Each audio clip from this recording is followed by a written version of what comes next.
Yeah.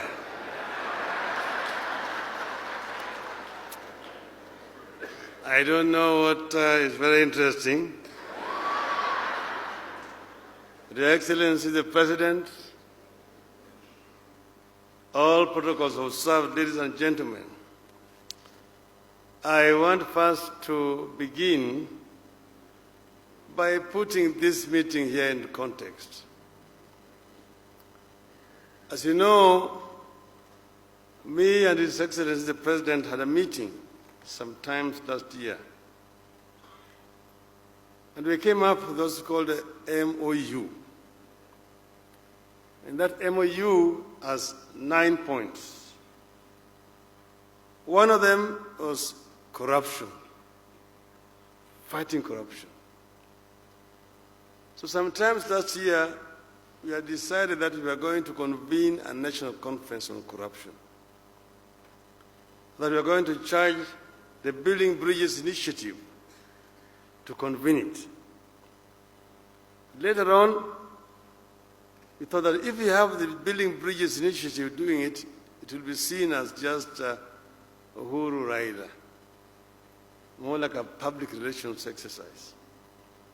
We decided that we allow the private sector to be the conveners, that we would ourselves come here just as participants and listen to the people talk about corruption. And that then we would also just make our contributions along with other people. Unfortunately, yesterday, we had to be out of the country. That's why we're not here. But I came here very early, only to find that most of the contributions were made yesterday, and that now we are actually just concluding. So I had some few points that I wanted to make, and I'm going to make them very quickly so that they can also go into record of this very important conference. I say most African societies have no word for corruption. In our mother tongues, people who take what is not theirs are called thieves. Occasionally, we refer to such people as wakora, crooks, conmen, but they are generally and simply understood to be thieves and called as such. That is what we call a person who tricks you of your land, who takes your cow, uses flowery language to get money from you, who charges more than the real cost, or who hides part of the proceeds for personal gain. No matter which Kenyan society you ask, such a person is called a thief, and people are warned against such characters. As children, our parents warned us against being seen with so-and-so, against marrying in such a family, because they are thieves. They are bad people. They were rejects in society. Over time, there has been a systematic laundering of this crime, its perpetrators and its proceeds. We launder them in church, at social events like weddings, at harambes, and during times of tragedies, sometimes caused by the crimes of the very same people. We view those who steal from us as achievers and as real men and women struggling with life.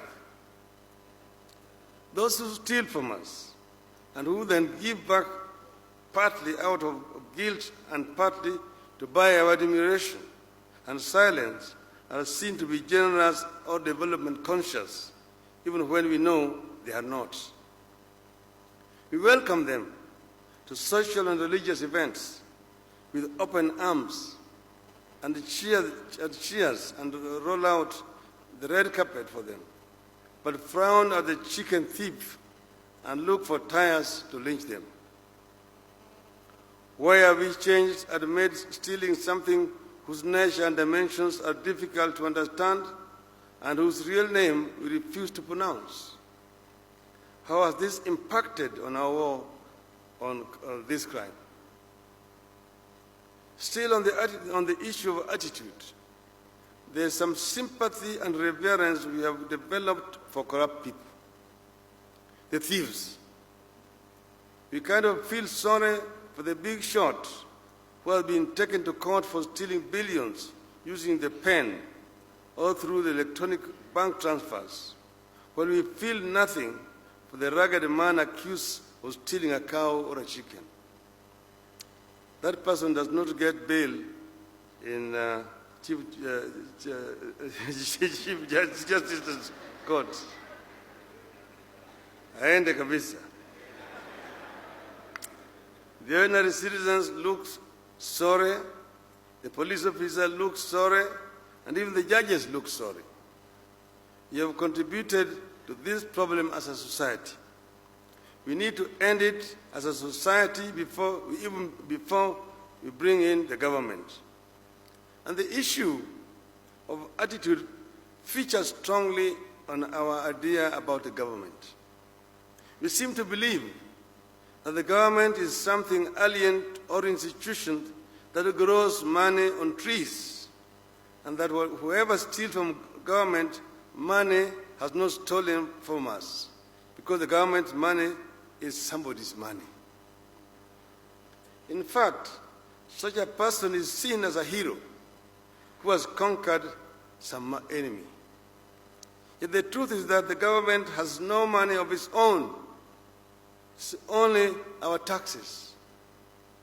For every money stolen from the government will most likely raise more taxes or cut down on services provided to us. Then there are our institutions, the courts of law, the anti-corruption agencies, the police, etc. There's every indication that the thieves do not sleep as they look for ways to steal. They use the stolen money to hire the most crooked lawyers or buy judges and other officers in the chain. We are witnessing very clear cases of collusion in our courts, with investigators and prosecutors. Consequently, we are witnessing a trend where suspects rush to court to stop the DCI and the DPP from arresting and charging them with corruption. And then the courts are granting such suspects their wishes. This is curious and disturbing. I'm not sure whether a chicken thief out there can go to court and get such a favorable ruling. If the suspects feel that they should not be arrested and be taken to court, and the judges agree with them, what are we supposed to do with those suspects?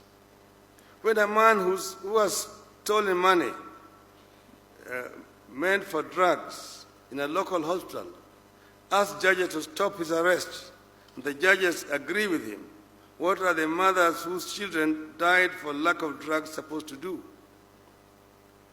I'm equally not sure you can tame graft when you allow those charged with it to be out on bail and return to their workstations, cleanse or interfere with the records, then return to court a year later. What kind of thief, with his or her senses intact, would return to office and safely guard documents and contact they know will be used against them? I am not sure that we are keen to get to the bottom of the problem, or we are just going through the motions. Finally, there is the issue of time.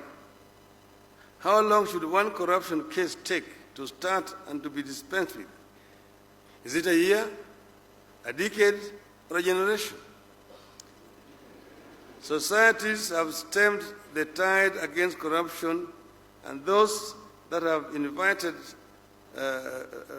insisted on dispensing swift and severe punishment were kind of shock and awe.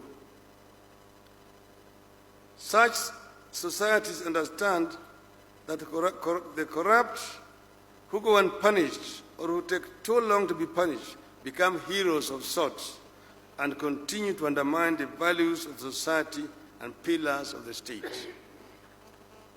It is my hope that our experiences as shared here will lead us to a permanent solution and not another conference on how to deal with thieves in suits. I want to just give 2 examples. You remember here, about 5 years ago, we had a visit here by a head of state from Korea. President of Korea was here. She went back and she was found to have conferred certain favors to a friend of hers. She was impeached by Parliament, charged in a court, like Justice Maraga's court equivalent of Korea. And she's serving a 25-year jail term in Korea. Could that happen in Kenya? Not only in Kenya, or in Africa. Some drug lords, suspects, could not be found guilty in our courts here. They were out on bail. And they were taken to America. And there they have been there in remand for 2 years. That the right to innocence before found guilty, notwithstanding. And there in America, they have been able to cooperate and have a plea bargaining, and they have been able to actually tell it out, all in America. Why is it possible there and it's not possible here? Where people tried in absentia in Jersey Island, found guilty there, that we're not able to find them guilty here. We're not able to expatriate them to go and face trial, yet we are demanding that the money should be brought back here. Contradictions. So we must bite the bullet and go that extra mile to deal with this cancer of corruption. The Parliament is also accused. Parliament gets about allocation of 2% of our total revenue. It employs only 1,000 people. The judiciary employs about 7,000 people and gets 0.5%. 46 billion against 15 billion. And then they're saying that they are not adding themselves money. They're adding themselves money for sitting allowances. Mr. Speaker was being economical with facts. Didn't they say that they did not want to recognize the Salary Review Commission, that Parliament as an independent institution has a right to raise their salaries the way they like? And the same thing also happens with the county governments. Over 70% of the revenue that is devolved goes purely for recurrent expenditure, with very little to show for development. This is also another form of corruption. Sitting allowances. Every day you find them fighting, I've not been put in this committee, I've not been put in this committee, I've not been given overseas trips, benchmarking, and how do they call the other one? And bonding.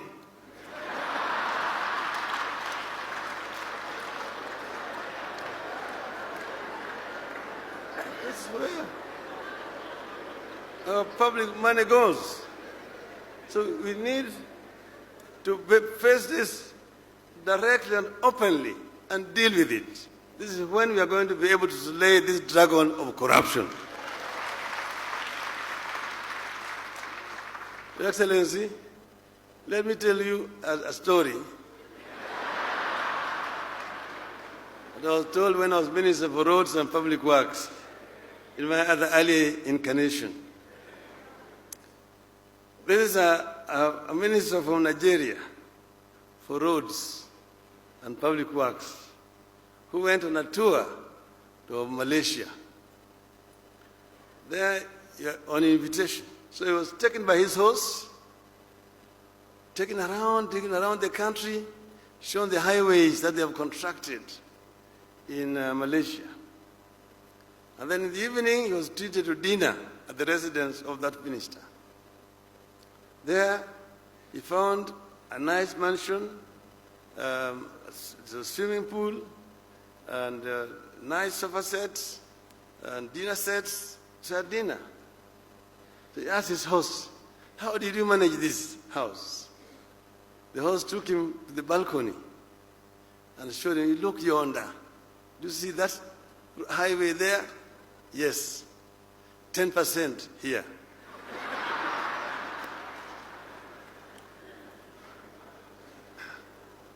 Two years later, it was the turn of the Malaysian to pay a return visit.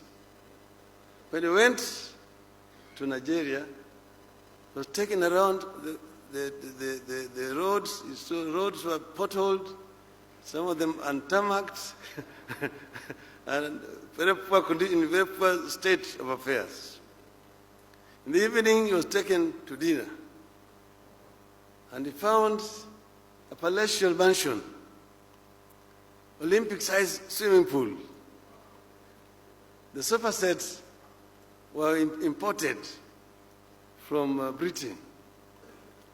Most of the chinaware were golden. So he asked his host, "How do you achieve all this?" He took him to the balcony. And so, "Do you see that highway there?" The Malaysian could see nothing.